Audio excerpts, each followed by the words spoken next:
네, 우리 함께 봉독한 본문 말씀을 통해서 언행일치라고 하는 제목의 말씀 우리 함께 나누고 또 기도의 자리에 함께 설 수 있기를 원합니다.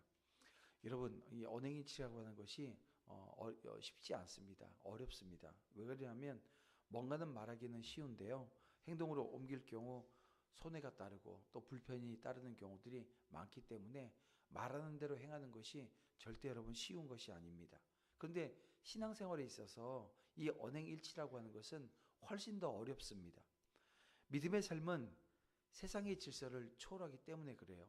그래서 예레미야는 신앙의 언행일치를 온전히 이루는 그 자리에 서는데 그 과정이요 쉽지만은 않습니다.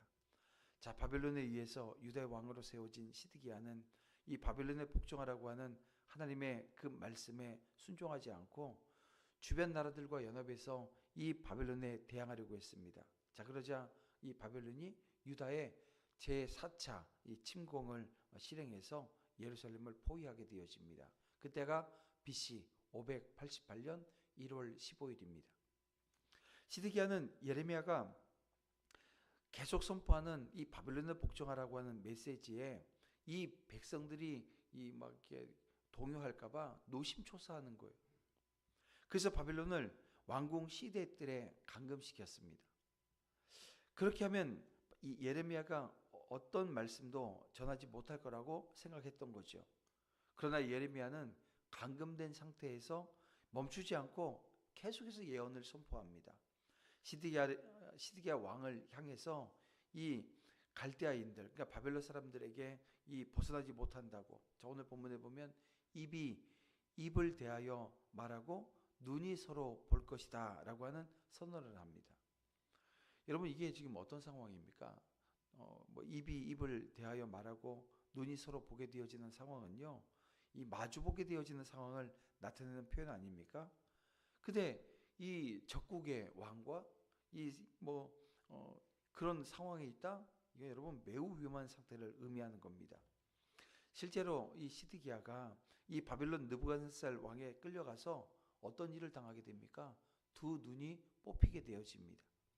예레미야는 위험을 무릅쓰고 이 말을 지금 선포하는 거예요.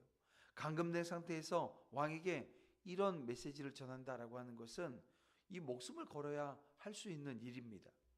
만일 시드기야가 예레미야가 전한 메시지를 따랐다고 한다면 진짜 위험은 피할 수 있었을 거 아닙니까? 그런데 듣지 않고 그 경고를 무시해요. 그래서 그 경고가 현실이 되고 맙니다. 그렇습니다. 이는 인간이 하나님의 뜻을 거스르면 반드시 실패하게 된다라고 하는 것을 오늘 우리에게 보여줍니다. 여러분, 성경을 한번 살펴보시길 바랍니다. 누가 하나님의 뜻을 거스르고 성공한 예가 있습니까? 아무도 없어요.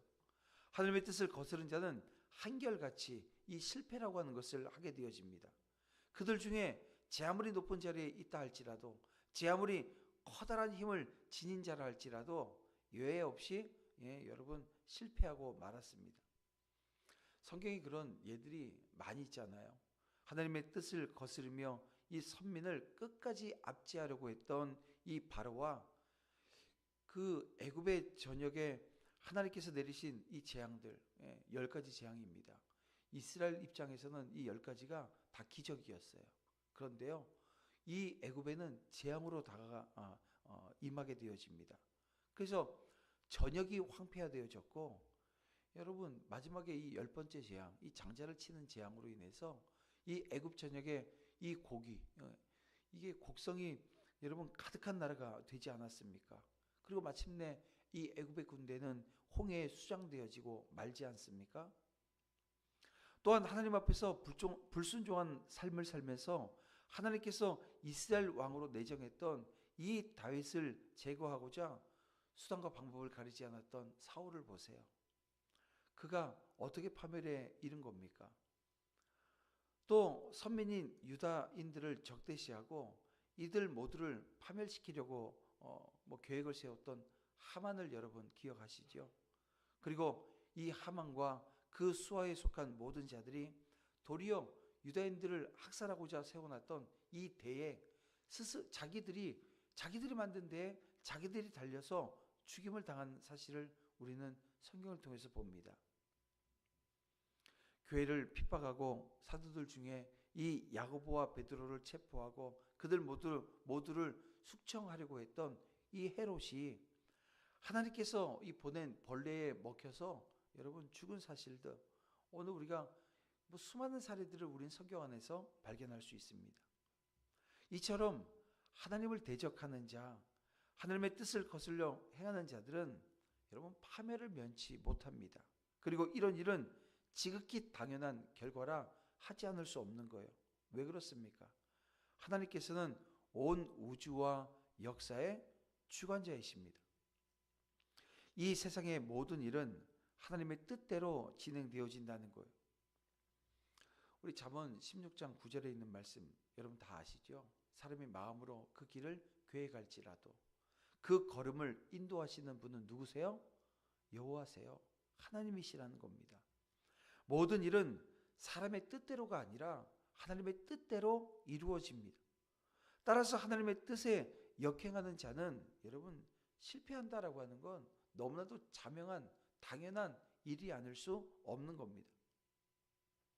그래서 여러분 우리가 이 땅을 살아나가면서 진정 성공하기를 원하고 형통한 삶의 자리에 서기를 원한다고 한다면 이게 어떻게 해야 될지가 분명해지는 거예요. 마땅히 범사에 하나님을 인정하고 그 하나님의 뜻에 순종해야 합니다. 하나님의 뜻에서 절대 자기 뜻을 고집해서는 안 되고요. 매 순간 하나님의 뜻을 잡고 그 뜻에 순종해야 합니다. 그처럼 온전하고 확실한 순종의 길, 축복의 길은 여러분 어디도 없다는 거예요. 이걸 깨닫는 것이 은혜고 이것을 깨닫는 것이 축복입니다. 여러분 이 땅을 살아나가면서 이 사실을 깨닫고 그 순종한 자리에 서는 것이 복 중에 복이라고 하는 것을 우리는 기억해야 됩니다. 하나님 지금도 말씀하시고 여러분 세상을 향해서 경고하세요.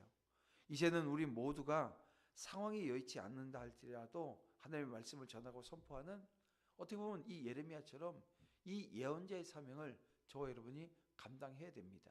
바로 다시 오실 그 예수 그리스도 그분을 증거하는 자리에 서야 되고요.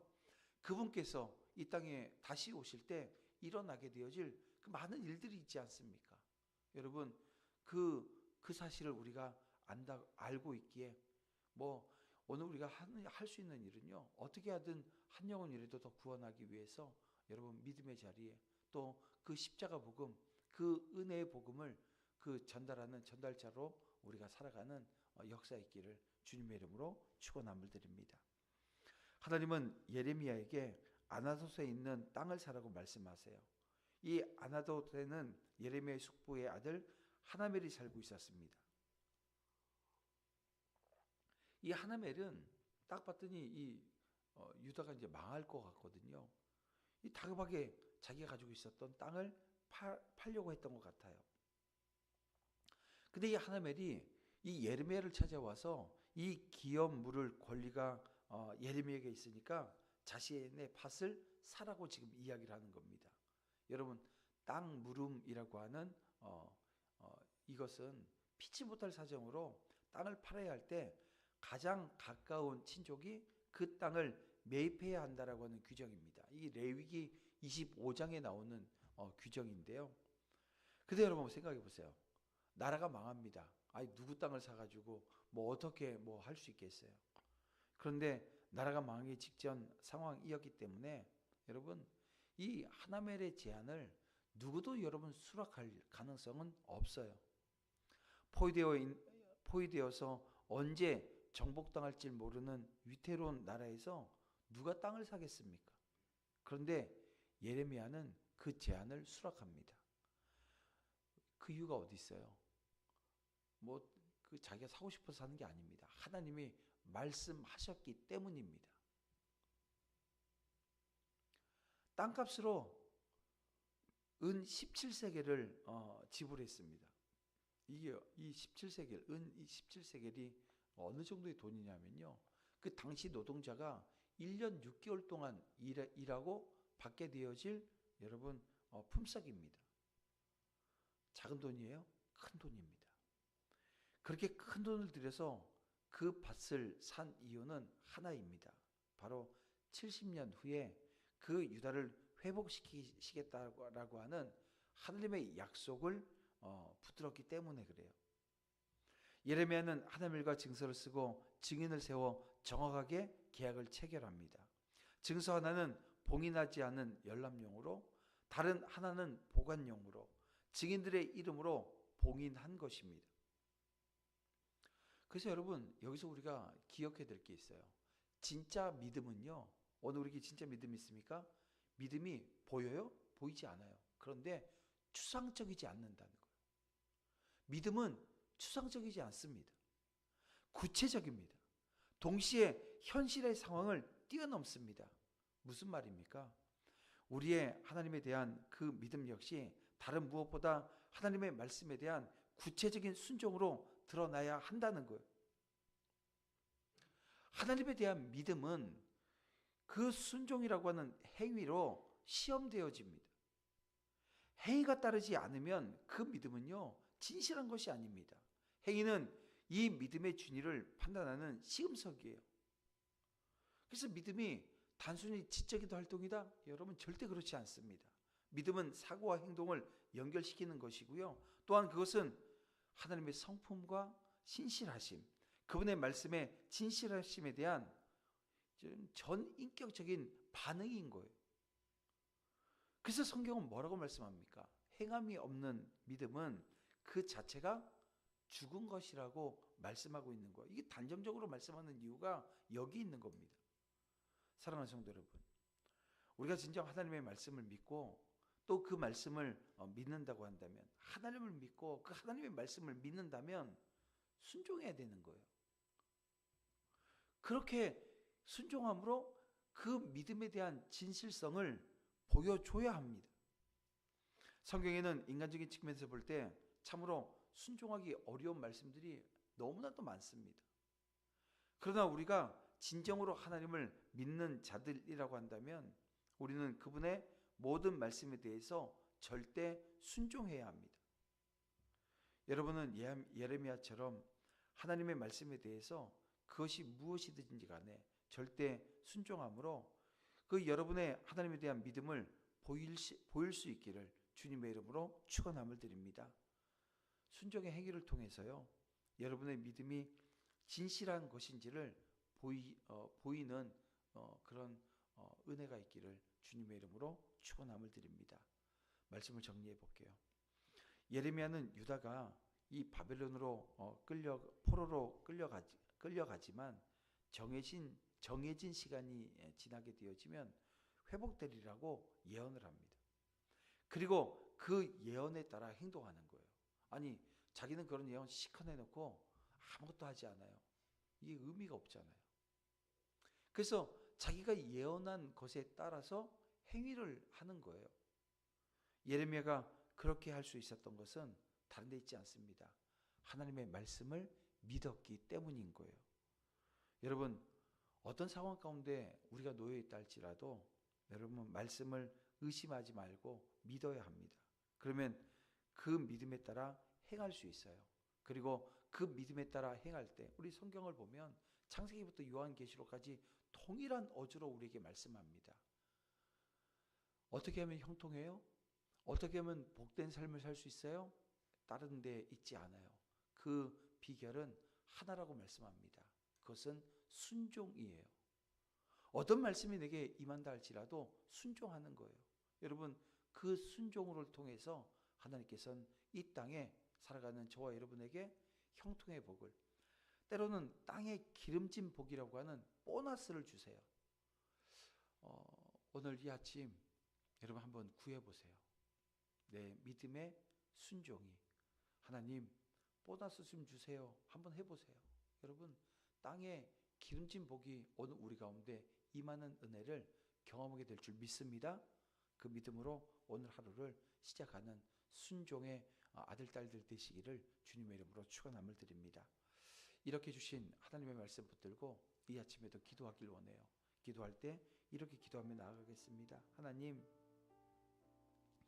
하나님의 말씀을 온전히 믿고 순종하며 어떤 상황에서도 주님의 뜻에 따라 행동하는 믿음 허락해 주시옵소서.